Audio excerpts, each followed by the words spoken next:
Patients first பார்க்கும்போது rheumatoid arthritis உங்களுக்கு இருக்குது அப்படின்னு சொன்னால் அடுத்த தடவை ருமட்டாலஜிஸ்ட் கிட்ட வர ரொம்ப பயப்படுறதுக்கான ஒரே ரீசன் ருமட்டாலஜிஸ்ட்னா நிறைய ஸ்டீராய்ட்ஸ் கொடுப்பாங்க, நிறைய பெயின் கில்லர்ஸ் கொடுப்பாங்க, அதனால என் கிட்னி போயிடும், அதனால என் லிவர் போயிடும், எனக்கு சுகர் வரும், இந்த மாதிரி கன்சர்ன்ஸால தான். இது ஒரு வேலிட் கன்சர்ன், டெஃபினெட்லி இந்த கொஸ்டினுக்கு கேட்கணும், இதை பற்றி தெரிஞ்சுக்கிறதும் நல்லது. உங்களுக்கு ருமட்டாய்டு ஆர்த்ரைட்டிஸ் இருக்குது இல்லை மற்ற இன்ஃப்ளமேட்டரி ஆர்த்ரைட்டிஸ் இருக்குது அப்படின்னா அது ஒரு இன்ஃப்ளமேஷன், ஜாயிண்ட்டில் புண்ணுன்னு சொல்லலாம், இல்லை அதில் ஒரு நீர் கூக்கிறதுன்னு சொல்லலாம்.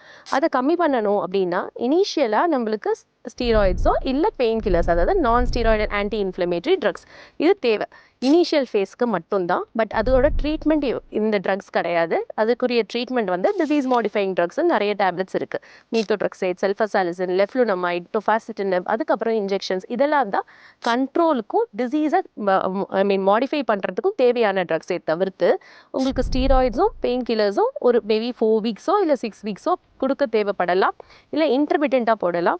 இதனால் உங்களுக்கு கிட்னி ப்ராப்ளமோ லிவர் ப்ராப்ளமோ வராது. இந்த மாதிரி கன்சர்ன்ஸ் இருந்தால் talk with your rheumatologist. The rheumatologist will give a very clear explanation of why this drug is used. இதுக்காக இந்த ட்ரக் யூஸ் பண்ணுறோம், எவ்வளோ நாள் யூஸ் பண்ணுவோம், இதனால் உங்களுக்கு சைட் எஃபெக்ட்ஸ் ஏதாவது இருக்குமா இல்லையான்னு. தேங்க்யூ.